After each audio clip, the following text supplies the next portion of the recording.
What up, TikTok, YouTube, all of the platforms. So these last few days, I've just kind of really been vibing, man,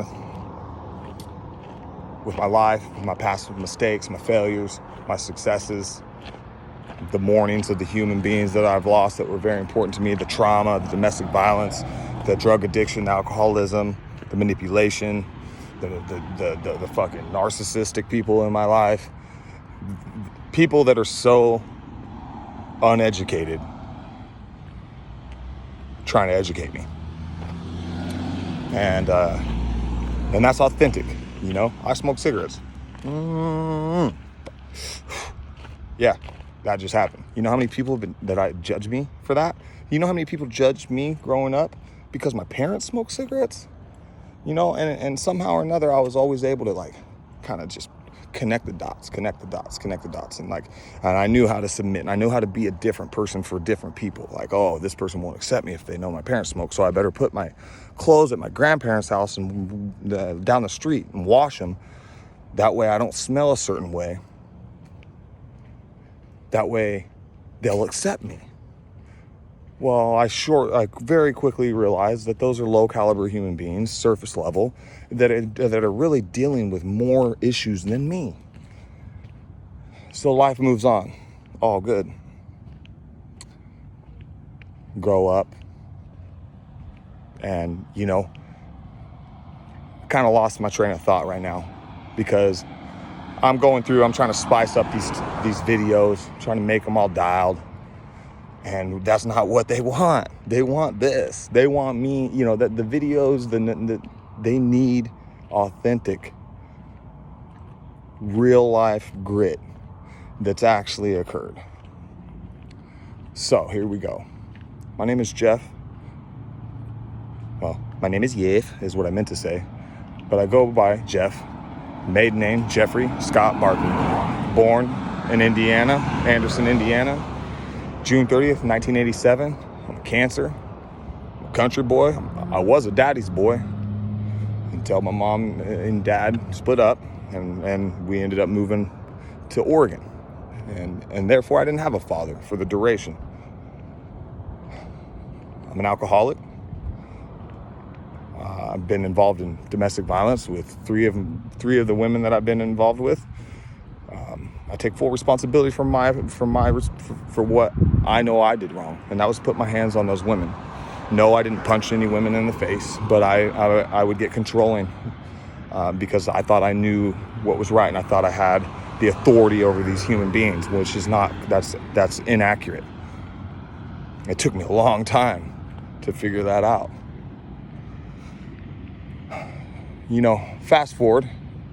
My childhood, I was really intelligent, really great at a lot of things. But I didn't have any support. And I didn't really have a home because I just wanted to leave the home every time I was at the home. I had nowhere to build. I had all these skills, all these street smarts, strengths, physical strengths, mental strengths.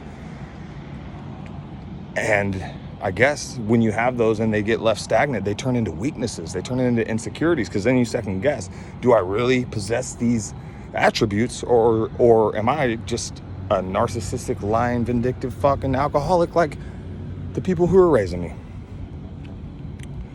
Well, I would say that I was working with the scraps I was given. And my mama did make miracles every Thanksgiving, okay? And even as a crack fiend, she always was my queen. And she still is, right? Like Tupac, right? Like, look at the characteristics that man had because of the struggles he went through. So that's kind of what the basis of my life has been. It's been struggle.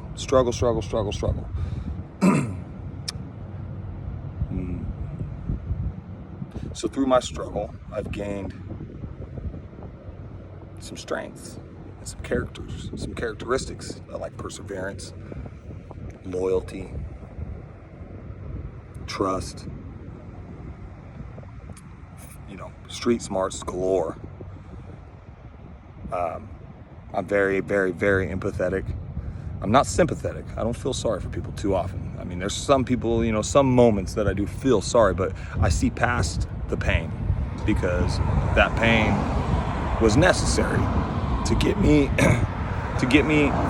out of my own self-loathing and pity, because that is a stagnant, degrading fucking emotion to feel that way about yourself, because none of us are special. We're all built by design with the same capabilities.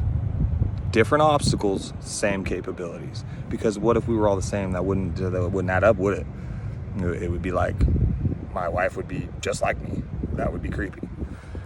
Oh, shout out to my girl, Kayla, soon to be Kayla Barker. Love you. She's my fucking soulmate.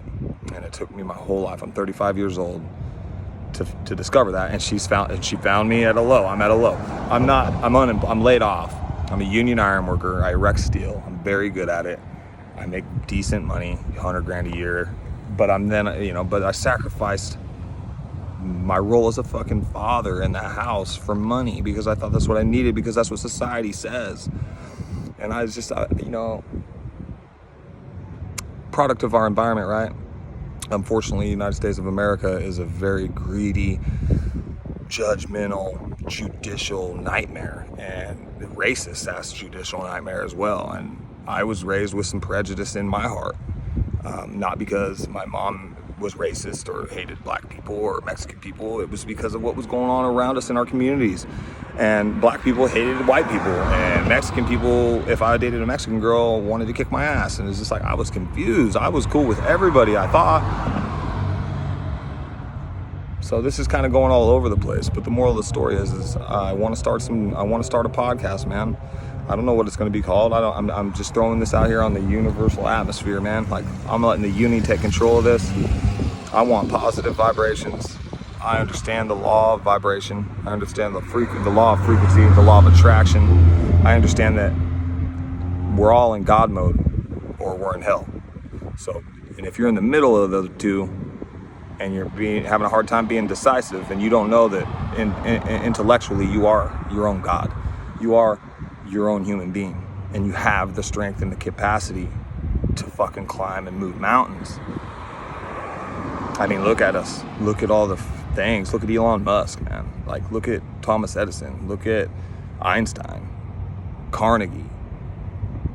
All those men were modern marvels because they've tapped into their own skills and their own strengths and their own heads, and they use every trial and tribulation as a pathway to peace.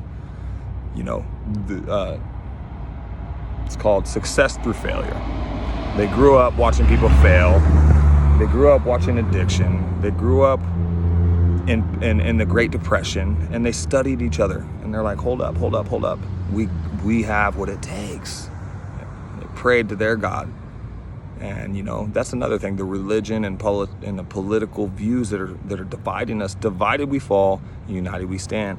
That was from our forefathers, and that remains true in every household, every community, every fucking country in this world. And there's good and evil because it's necessary. And I feel that I've finally paid up karma for the evil that I've done in my life. I mean, there's things that I want to say that I can't say due to I don't want to incriminate myself on any way, shape, or form. I just want to touch a life. I want someone out there to see this and reach out to me, man. I'll fucking FaceTime you. I don't give a shit if you're a stranger. If you need an ear, if you need to dump, unload, unpack some shit and be told that you're enough, that you can fucking do it, I'll fucking listen to your circumstances. I will. Because I've had hundreds of years listening to my circumstances. I've fist fought hundreds of men. I've fucking been to prison twice. I've worked iron in 5 states. I've been all around this country, and I've been disrespected by every creed of person. And I've disrespected people, and so basically what I'm getting at is this is from my heart, authentic. Somebody out there is going to need to hear this, that you are enough and you possess what it takes to be successful. And the people that doubt you, they're naysayers, and you need to keep them far away from you, even if that means you're alone for a while. Because silence isn't an empty pit. It's not, silence, being alone isn't lonely. It's not a lonely place. That's where answers are found. And I learned that tonight. I have a roller coaster ride of depression that I deal with as well, but I'm just getting better at it. And I got a woman on my side, finally, that that just communicates perfect. And so, and I'm just saying, I have $10 to my name that I just got from a friend, and I got things in foreclosure and things in repossession mode, and credit cards are maxed out, and there's some litigations that I'm involved with that are just they're scary. But the faith and just the fucking thought, the fact that I know what doesn't kill me makes me stronger, and that I'm gonna have another opportunity. See, we don't have to start from scratch. When GPS tells you, when you go driving on a vacation, no matter how far the fucking destination is, when you get off track and you take a wrong turn, you make a mistake. GPS doesn't tell you go all the way back to the fucking beginning and then go the right way. No, they reroute you right where you're at, right?